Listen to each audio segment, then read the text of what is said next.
But agreeable people, especially if they're really agreeable, are so agreeable that they often don't even know what they want, because they're so accustomed to living for other people and to finding out what other people want and to trying to make them comfortable and so forth, that it's harder for them to find a sense of their own desires as they move through life.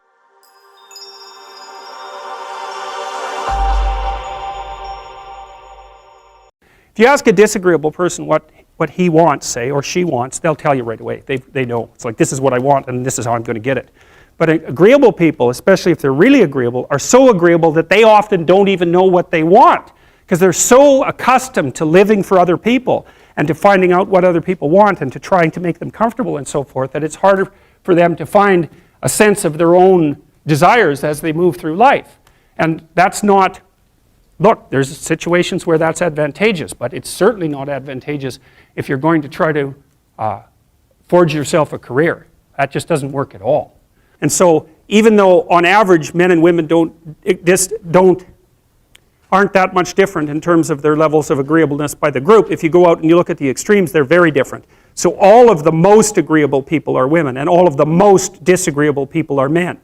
And the thing is, the extremes are often what matter rather than what's in the middle. And so one of the ways that's reflected in society, by the way, is there's way more men in prison.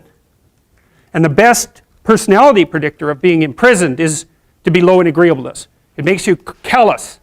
Now you might think, well, what's the opposite of compassion and politeness? And the answer to that is, I think it's best sort of conceptualized as a trading game. So let's say that we're going to play repeated trading games. And if you're very agreeable, then you're going to bargain harder on my behalf than you're going to bargain on your own behalf. Whereas if you're very disagreeable, you're going to do the reverse. You're going to think, I'm in this trading game for me, and you're going to take care of your own interests. Where an agreeable person is going to say, no, at best, at worst, this has to be 50-50, but I'd like to help you every way I can. One of the things you have to be careful of if you're agreeable is not to be exploited, because you'll line up to be exploited. And I think the reason for that is because you're wired to be exploited by infants. And so that just doesn't work so well in that actual world. And one of the things that happens very often in psychotherapy, people come to psychotherapy for multiple reasons, but one of them is they often come because they're too agreeable. And so what they get is so-called assertiveness training, although it's not exactly assertiveness that's being trained. What it is the ability to learn how to negotiate on your own behalf. And one of the things I tell agreeable people, especially if they're conscientious, is say what you think. Tell the truth about what you think. There's going to be things you think that you think are nasty and harsh. And they probably are nasty and harsh. But they're also probably true. And you need to bring those up to the forefront and deliver the message. And it's not straightforward at all, because agreeable people do not like conflict. Not at all. They smooth the water. And you can see why that is in accordance with the hypothesis that I've been putting forward. You don't want conflict around infants. It's too damn dangerous. You don't want fights to break out. You don't want anything to disturb the relative peace. And if you're also more prone to being hurt physically and perhaps emotionally, you also may be loath to engage in the kind of high-intensity conflict that will solve problems in the short term, because it takes a lot of conflict to solve problems in the short term. And if that can spiral up to where it's dangerous, which it can if it gets uncontrolled, it might be safer in the short term to keep the waters smooth and to not delve into those situations where conflict emerges. The problem with that is it's not a very good medium to long-term strategy, right? Because lots of times there are things you have to talk about because they're not going to go away. And the advantage to having a well-socialized disagreeable person is that they really don't let much get in their way. So if you can get a kid who's disagreeable socialized, that person can be quite the creature, because they're very forward-moving in their nature and very difficult to stop. But if you don't get them successfully domesticated, tamed, roughly speaking, by the time they're 4, their peers reject them. And that's a big problem, because your job as a parent is to make your child socially desirable by the age of 4. Like you want to burn that into your brain, because people don't know that. That's your job. And here's why. It's easy if you think about it carefully. So you imagine you've got a 3-year-old child, so sort of halfway through that initial period of socialization, and you take that child out in public. Okay, what do you want for the child? Who cares about you? What do you want for the child? You want the child to be able to interact with other children and adults so that the children are welcoming and smile and want to play with him or her, and so the adults are happy to see the child and treat him or her properly. And if your child's a horrible little monster because you're afraid of disciplining them or you don't know how to do that properly, then what they're going to do is they're going to experience nothing but rejection from other children and false smiles from other parents and adults. And so then you're throwing the child out there into a world where every single face that they see is either hostile or lying. And that's not something that's going to be particularly conducive to the mental health or the well-being of your child. If your child can learn a couple simple rules of behavior, like don't interrupt adults when they're talking too much and pay attention and try not to hit the other kids over the head with the truck any more than is absolutely necessary, then, and share and play properly, then when they meet other kids, the kids are going to try out a few little play routines on them, and that's going to go well, and then they're going to go off and socialize each other for the rest of their lives. Because that's what happens, is that from 4 years old onwards, the primary socialization with children takes place among other children. And so if the kids don't get in on that early, they don't move into that developmental spiral upwards and they're left behind. And you can imagine how terrible that is, because a 4-year-old will not play with another 4-year-old who's 2. But a 5-year-old certainly will not play with a 5-year-old who's 2, right? Because the gap is just starting to get unbelievably large. And so the kids start out behind, and then the peers leave them behind, and then those kids are alienated and outside the peer group for the rest of their life. Well, those are the ones that grow up to be long-term antisocial, right? They're already aggressive. It doesn't dip down. Now, what happens to normal boys, roughly speaking? Imagine the aggressive 2-year-old types. They get socialized, so their level of aggression goes down, and then they hit puberty and testosterone kicks in, and bang, levels of aggression go back up. And so that's why males are criminals between the ages roughly of 16 and about 25. So, and it matches the creativity curve, by the way. It's so cool. If you look at the spike of creativity among men, 16 to 25, then it starts to go down. Criminality matches that absolutely perfectly. So that's quite cool.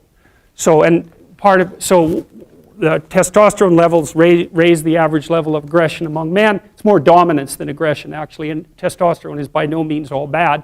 And then it starts to decrease at about age 25 or 26, which is usually when men stop staying up late at night, stop drinking as much, develop a full-time career, and take on the burdens and responsibilities and opportunities that are associated with a long-term partner and family.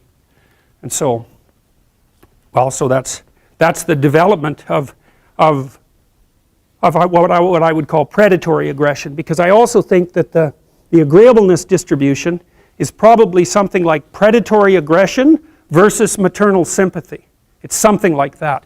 So if you look at other mammals that are predators, because we're predators as well as prey animals, if you look at other animals like bears, the male bear has absolutely nothing to do with the raising of the infants. In fact, the female bears will keep the male the hell away because he's likely to kill the infants and maybe even to eat them. So there's no maternality at all in solitary male mammalian predators. It's really useful to investigate the viewpoints of people who have opposing views to yours. Because they'll tell you things, not only will they tell you things you don't know, they'll also tell you how to see the world in ways that you don't see it. And they'll also have skills that you don't have, that you could develop. So for example, if you're an introverted person, it's very useful to watch an extroverted person, because the extroverted person has ways of being in the social world that aren't natural to you, that you can use to improve your toolkit.